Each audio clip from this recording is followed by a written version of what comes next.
কথাটা হচ্ছে এখানে যদি একটা নাউন বসে, আপনি যদি এই যে নাউন দেখতে পান, পিছনে একটা নাউন দেখতে পান, তাহলে দেখতে হবে যে এই নাউনের ফাংশনটা কি, এই নাউনের ফাংশনটা কি, এই নাউনের ফাংশন মানে যেটা নাউন ফাংশন, নাউন ফাংশন যদি নাউনের মতন কাজ করে তাহলে তার পূর্বে প্রিপজিশন বসতে পারে। এই যে আবার এই দুটোকে আমরা বলতে পারি কনক্রিট নাউন, কনক্রিট, তাই না? আবার এই দুটোকে আমরা বলতে পারি কাউন্টেবল। হচ্ছে আপনি কত বেশি এই প্রপার নাউন চেনেন, কত বেশি কমন নাউন চেনেন, কত বেশি কালেক্টিভ নাউন, কত বেশি অ্যাবস্ট্রাক্ট, কত বেশি ম্যাটেরিয়াল, কত বেশি কনক্রিট, কত বেশি কাউন্টেবল, কত বেশি আনকাউন্টেবল নাউন চিনেন এবং তাদের পূর্বে প্রিপজিশন ব্যবহার করছেন, সেটা হচ্ছে ফ্যাক্ট। তো ওকে, এখন আমরা যে জিনিসটা নিয়ে আলোচনা করব সেটা হচ্ছে যে preposition before noun, all types, মানে নাউনের পূর্বে প্রিপজিশন বসে, কিন্তু সবগুলো প্রকারের পূর্বে কি বসে? চলেন এই জিনিসটা দেখি। তো এখানে আমাদের প্রথমে তিনটা শর্ত জানতে হবে। হ্যাঁ, তিনটা শর্ত, 3 কন্ডিশন। আমাদেরকে তিনটা শর্ত জানতে হবে আগে, ঠিক আছে? এক নাম্বার, যে প্রিপজিশনের পরে যে নাউনটা বসেছে সেটা উক্ত প্রিপজিশনের অবজেক্ট হচ্ছে কিনা, মানে প্রিপজিশন অফ অবজেক্ট, মানে যে নাউনটা প্রিপজিশনের পরে বসতেছে সেইটা প্রিপজিশনের অবজেক্ট হওয়ার যোগ্য কিনা। সে অবজেক্ট হওয়ার যোগ্য কিনা এটা নির্ভর করবে সে নাউনের মতো ফাংশন করতেছে কিনা। যে নাউনটা বসবে সেটাকে নাউনের ফাংশন হিসেবে কাজ করতে হবে। কিন্তু নাউন ফাংশন নিয়ে অবশ্যই এরপরে কোনো একটা লেকচার নিয়ে আলোচনা করব। এখন আপাতত প্রিপজিশনের অবজেক্ট হতে হবে উক্ত নাউনটাকে, তাহলেই না তারপরে হচ্ছে পূর্বে প্রিপজিশন বসতে পারবে, ঠিক আছে? তো এক নম্বরে হচ্ছে অবজেক্ট অফ প্রিপজিশন হতে হবে। দুই নম্বরে হচ্ছে, দুই নম্বরের সত্যটা কি? দুই নম্বর সত্যটা হচ্ছে যে সম্পর্ক বোঝাতে হবে। সম্পর্ক, এটা হচ্ছে আমার দুই নম্বর সত্য। প্রিপজিশনের পরে নাউন বসছে, আচ্ছা বাদ দেন, নাউন বসেছে, তার পূর্বে আপনি যদি প্রিপজিশন বসান, প্রিপজিশন বসায় সেই নাউনটা যদি বাক্যের অন্যান্য ওয়ার্ডের সাথে সম্পর্ক রাখে তাহলে এখানে প্রিপজিশন বসতে পারবে, অন্যথায় ওকে পারবে না। এটা গেল হচ্ছে দুই নম্বর শর্ত। আমার তিন নম্বর শর্তটা হচ্ছে পুরোটা একটা হোল ইউনিট হিসেবে কাজ করতে হবে। এটা কি করবে? হোল ইউনিট হিসেবে কাজ করবে। মানে এই যে in the room, in the room, তাই না? এই যে আমার হচ্ছে নাউনের পূর্বে আমার কি করলো? প্রিপজিশন বসলো। প্রথম শর্ত হচ্ছে যে এই প্রিপজিশনের এটা অবজেক্ট হওয়ার যোগ্যতা রাখতে হবে, নাউন ফাংশন করতে হবে। দা রুম, রুমটি অবশ্যই নাউন ফাংশন, কোনো একটা নাম বোঝাচ্ছে। দ্বিতীয় শর্ত হচ্ছে সম্পর্ক বোঝাতে হবে। এই রুমের সাথে সামনে যা থাকবে, he is in room, he is in the room, হ্যাঁ, হি ইজ যদি লাগাই দিই তাহলে এই যে রুমের সাথে হি এর একটা সম্পর্ক থাকতে হবে, তার মানে সে রুমের ভিতরে আছে, একটা সম্পর্ক আছে। এবার হচ্ছে হোল ইউনিট হিসাবে কাজ করতে হবে।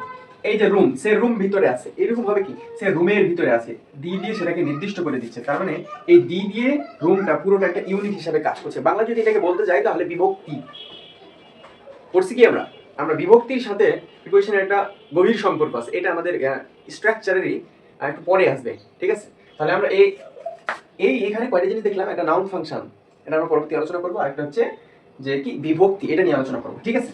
তো আমাদের এই নাউনগুলোকে যদি প্রিপজিশনের অবজেক্ট মানে নাউনের পূর্বে যদি আমাদের প্রিপজিশনকে বৈধ হতে হয় তাহলে এই তিনটা কন্ডিশন তাকে মানতে হবে। এখন আমি যে উদাহরণগুলো দিছি এগুলো আপনারা অ্যানালাইসিস করে আমাকে বলবেন যে এই প্রিপজিশনটা বসা বৈধ কি বৈধ নয়। ওকে, লেটস রেডি, স্টার্ট করি। প্রথম sentence, I live in Dhaka.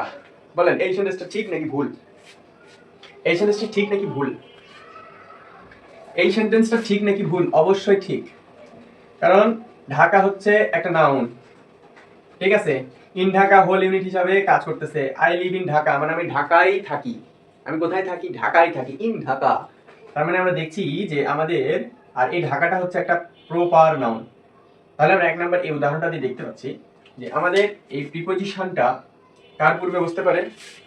Proper নাউনের পূর্বে বসতে পারে, প্রপার নাউন। ওকে, এক নাম্বার আমরা দেখলাম প্রপার নাউনের পূর্বে বসতে পারে। দুই নাম্বার উদাহরণটা দেখেন তো, she studied at Oxford University. এইটা কি এই তিনটা কন্ডিশনের ভিতরে পড়ে? দেখেন এই তিনটা কন্ডিশনের ভিতরে পড়ে, অবশ্যই পড়ে, এবং এটা হচ্ছে একটা কি নাউন? Proper noun. তাহলে এটা উদাহরণ তো আমরা অলরেডি দেখলাম, এই যে প্রপার নাউন। তাহলে আমরা এই দুটো উদাহরণ থেকে দেখলাম এটা হচ্ছে আমার অ্যাড প্রিপজিশন, প্রপার নাউনের পূর্বে আমার প্রিপজিশন বসতে পারে, ঠিক আছে? একটু ভালো করে চোখ দিয়ে দেখলে দেখবেন এই তিনটাই শর্ত, এই দুইটা পড়ে, মানে এই দুইটা প্রপার নাউনে ফিল আপ করতেছে, এই কারণে আমাদের এই প্রিপজিশন দুইটা বসা কি বৈধ। এবার পরের সেন্টেন্সটা দেখেন তো, the cat is under the table. The cat is under the table, এই আন্ডার দ্য টেবিল আমি মিনিং বেসড ক্লাস নিচ্ছিলাম না প্রথম একটা, ওইখানে বলেছিলাম যে ওই আমার গল্পের একটা জায়গায় ছিল যে আমি দেখলাম যে বন্ধুটি বা ভাইটি গাছের নিচে বসে পড়াশোনা করতেছে, তাই না? আন্ডার দ্য ট্রি, এখানে টেবিলটা আন্ডার, আন্ডার দ্য টেবিল, টেবিলের নিচে আছে, স্পর্শ করে নেই, নিচে আছে। যাই হোক, ওটা মিনিং বেস পড়াশোনা। এটা হচ্ছে টেবিল। এই টেবিলটা আমার কি ভাই? এই যে মিডিলে দিয়ে আসছে না দা, এটা নিয়ে অবাক হওয়ার কিছু নেই, কারণ এটা নিয়ে প্রথম 20 মিনিট ধরে ওটা নিয়ে বক বক করলাম। ঠিক আছে, এগুলো আসতে পারে, ব্যাপার না। আন্ডার কিন্তু টেবিলের পূর্বে বসেছে, ঠিক আছে? তাহলে এই টেবিলটা পূর্বে আমাদের বসেছে আন্ডার, এই টেবিলটা আমাদের কি নাম? এই টেবিলটা। তারপর পরের sentence, the book is on the table, এই যে ডেস্ক, ডেস্কের পূর্বে হচ্ছে আমার ওয়ান বসেছে। তাহলে এই টেবিল আর ডেস্ক কি? অবশ্যই কমন নাউন। তাহলে আমরা 2 নম্বরে দেখছি যে কমন নাউনের পূর্বে কোনো শর্ত ছাড়াই আমার হচ্ছে প্রিপোজিশন বসছে, তাই তো? এরপরে পরের সেন্টেন্সটা দেখেন, যে he spoke to the team, সে তার দলের সাথে কথা বলল, সে তার দলের সাথে কথা বলল। তাহলে টিমের পূর্বে আমার প্রিপোজিশন বসছে, নট দিয়ের পূর্বে। ওকে, এই টিমটা আমার কোন নাউন ভাই? Collective noun. আবার দ্য টিচার ইজ স্ট্যান্ডিং, দাঁড়িয়ে আছে বিফোর দ্য ক্লাস, ক্লাসের সামনে কে দাঁড়িয়ে আছে? টিচার দাঁড়িয়ে আছে। তাহলে এই ক্লাসটা কি নাউন? ক্লাসটা অবশ্যই আমার কালেক্টিভ নাউন। তাহলে আমরা 3 নম্বরে দেখলাম কোনো ঝামেলা ছাড়াই এই কালেক্টিভ নাউনের পূর্বেও আমাদের প্রিপোজিশনটা ইজিলি বসে যাচ্ছে, ইজিলি বসে যাচ্ছে। ওকে ওকে ওকে, এতদূর বোঝা গেল? তারপরে sentence, he spoke with confidence, সে আত্মবিশ্বাসের সাথে কথা বলল। এই যে কনফিডেন্স, এটা কোন নাউন? আর এর পূর্বে বসেছে আমার প্রিপোজিশন কনফিডেন্স, কোন নাউন? তারপরে হি succeeded through hard work, hard work এটা হচ্ছে কি নাউন ভাই? এই হার্ড ওয়ার্ক এটা হচ্ছে কম্পাউন্ড নাউন, এটা হচ্ছে কম্পাউন্ড নাউন। এটা কিন্তু দুইটা ওয়ার্ড না, এটা একটাই ওয়ার্ড, কম্পাউন্ড নাউন। ঠিক আছে, ঠিক আছে ভাই, ঠিক আছে। পার্কিং রোড, এটা কি নাউন? পার্কিং তারপর হচ্ছে রোড, দুইটা ওয়ার্ড কিন্তু একসাথে, এটা কম্পাউন্ড নাউন। ঠিক আছে। ডাইনিং রুম, এটা কি নাউন? দুইটা ওয়ার্ড, ডাইনিং রুম এটা হচ্ছে দুইটা ওয়ার্ড কিন্তু এটা হচ্ছে একটা জিনিসকে বোঝায়, একটা রুমকে, কম্পাউন্ড নাউন। তারপরে গেস্ট রুম, রিডিং রুম, এগুলো সব হচ্ছে কি? Compound noun. এটা নিয়ে কোনো একটা জায়গায় আলোচনা করবো, ব্যাপার নাই। তাহলে কম্পাউন্ড নাউনের পূর্বে আমাদের থ্রু প্রিপোজিশন বসেছে, ঠিক আছে? কিন্তু ওইটা তো বিষয় না, এটা হার্ড ওয়ার্ক আর কনফিডেন্স এটা কোন নাউনের ভিতরে পড়ে? এটা পরে হচ্ছে আমাদের অ্যাবস্ট্রাক্ট নাউন। তাহলে আমরা দেখছি যে আমাদের অ্যাবস্ট্রাক্ট নাউনের পূর্বে কি আমাদের প্রিপোজিশন খুব সুন্দরভাবে কোনো ঝামেলা ছাড়াই বসে যাচ্ছে, কোনো ঝামেলা ছাড়াই বসে যাচ্ছে। পরেরগুলো দেখি, the ring is made of gold, এই যে গোল্ড, গোল্ডের পূর্বে অফ প্রিপোজিশন। তারপরে the house is built with bricks, ইট, ইটের পূর্বে হচ্ছে আমার প্রিপোজিশন।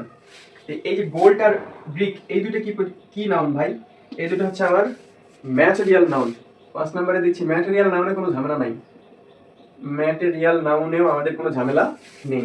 ওকে, এরপরে পরের সেন্টেন্স দেখি, the ball is on the floor, মানে বলটি ফ্লোরের উপরে, তাই না? এদিকে ফ্লোর, তাই না? পরের sentence, the dog is beside the chair, মানে কুকুরটি চেয়ারের পাশে বসে আছে, তাই না? The dog is beside the chair. তাহলে এই যে চেয়ার, বলেন চেয়ারের পূর্বে হচ্ছে আমার প্রিপোজিশন, ফ্লোরের পূর্বে আমার প্রিপোজিশন। বলেন এই হচ্ছে ফ্লোর আর চেয়ার, এই দুটা কি? এই দুইটাকে আমি বলতে পারি কমন নাউন, তাই না? এই দুটাকে তো আমরা কমন নাউন বলতে পারি, এই যে ফ্লোর আর চেয়ার। আবার এই দুটাকে আমরা বলতে পারি কনক্রিট নাউন, কনক্রিট, তাই না? আবার এই দুটাকে আমরা বলতে পারি কাউন্টেবল নাউন। তাহলে আমরা এখানে দেখলাম যে আমাদের কনক্রিট নাউন, সিআরটি কনক্রিট নাউনের পূর্বে আমাদের কি পজিশন ঝামেলা ছাড়া বসছে, আবার কমন নাউন তো দেখছি, আবার কাউন্টেবল নাউনের পূর্বে কোনো ঝামেলা ছাড়াই বসছে, তাই না? এবার পরের সেন্টেন্স দেখি তো, the table is made of wood, এই যে উড, তারপরে he drank a glass of water, উডের পূর্বে প্রিপোজিশন ভদ্রভাবে বসে আছে, ওয়াটারের পূর্বে প্রিপোজিশন ভদ্রভাবে বসে আছে। তাহলে এই উড আর এই ওয়াটার এগুলো কি নাউন? এগুলো প্রথমত হচ্ছে আমাদের ম্যাটেরিয়াল নাউন, তাই না? আমরা দেখছি ম্যাটেরিয়াল নাউনের পূর্বে বসতে পারে। Okay fine. তারপরে এগুলো একই সাথে আমাদের হচ্ছে আনকাউন্টেবল নাউন, তাই না? আবার এগুলো একই সাথে আমাদের কনক্রিট নাউনও হবে, কনক্রিট নাউন। তাহলে এখান থেকে আমরা 8 নম্বরে দেখছি যে আনকাউন্টেবল নাউন। ওকে ভাই, বিষয়টা ক্লিয়ার? মজার একটা ব্যাপার হচ্ছে যে আমাদের নাউনের যতগুলো প্রকার আছে সবগুলোর পূর্বে প্রিপোজিশন ভদ্রভাবে বসে, কোনো ঝামেলা নাই। ঝামেলা আছে হচ্ছে আমার প্রোনাউনে, হিউজ লেভেলের একটা ঝামেলা আছে, এবং ওই ঝামেলাটা ক্লিয়ার হলে আমাদের যে সেন্টেন্স কারেকশনের ব্যাপার বলেন আর গ্রামার বিষয়টা বুঝায়, এটা তো আছেই। তো এইখানে গিয়ে ঝামেলা লাগে, ঠিক আছে? এখন কথা হচ্ছে আপনি কত বেশি এই প্রপার নাউন চিনেন, কত বেশি কমন নাউন চিনেন, কত বেশি কালেক্টিভ নাউন, কত বেশি অ্যাবস্ট্রাক্ট, কত বেশি ম্যাটেরিয়াল, কত বেশি কনক্রিট, কত বেশি কাউন্টেবল, কত বেশি আনকাউন্টেবল নাউন চিনেন এবং তাদের পূর্বে প্রিপোজিশন ব্যবহার করছেন, সেটা হচ্ছে ফ্যাক্ট। আমার দায়িত্ব জাস্ট আপনাকে দেখিয়ে দাও, ঠিক আছে? এজ এ টিচার হিসাবে আমি জাস্ট পুরো ধরেন আপনার একটা এইচএসসি একটা ফার্স্ট পেপার বই, আমি জাস্ট 2 ঘন্টার বা 3 ঘন্টার একটা লেকচারে পুরো বইয়ের মূল তথ্যটা দিয়ে দিলাম। বাকিটা আপনার দায়িত্ব, চর্চা করার দায়িত্ব বা প্র্যাকটিস করার দায়িত্ব আপনার। ওকে, এখন আরেকটা বিষয় আমি ক্লিয়ার করি এই জায়গাতে, লাস্ট যে কথা বলবো আমি ফিনিশিং নাউনের ক্ষেত্রে। আমি যদি ফিনিশিং এ কোনো কিছু বলতে যাই, তাহলে প্রিপোজিশনের পরে, হ্যাঁ, প্রিপোজিশনের পরে নাউন বসলে সেটা যে প্রিপোজিশনের অবজেক্ট হবে এটা কিন্তু বাধ্যতামূলক নয়। বা এখানে একটা নাউন বসেছে, তার পূর্বে যে প্রিপোজিশন বসবে এটাও বাধ্যতামূলক নয়। তাহলে কথাটা কি?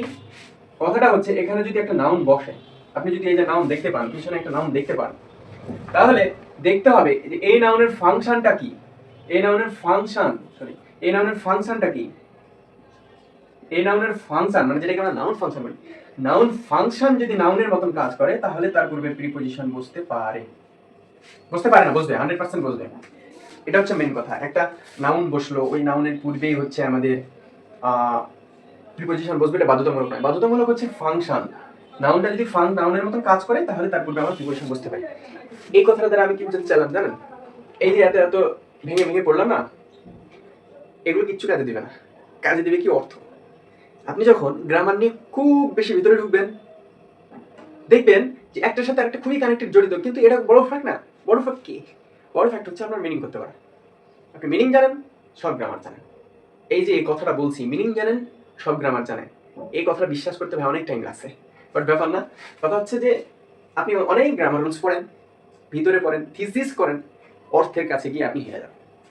গ্রামার পড়া মানে অর্থ। ওকে, তে আমরা হচ্ছে মোটামুটি প্রিপোজিশন বিফোর নাউন এই চ্যাপ্টারটা ক্লোজ করলাম। এখন ঝামেলার যেটা চ্যাপ্টার সেটা হচ্ছে প্রিপোজিশন বিফোর প্রোনাউন, এই টপিকটা নিয়ে আলোচনা করবো। ওকে, চলেন।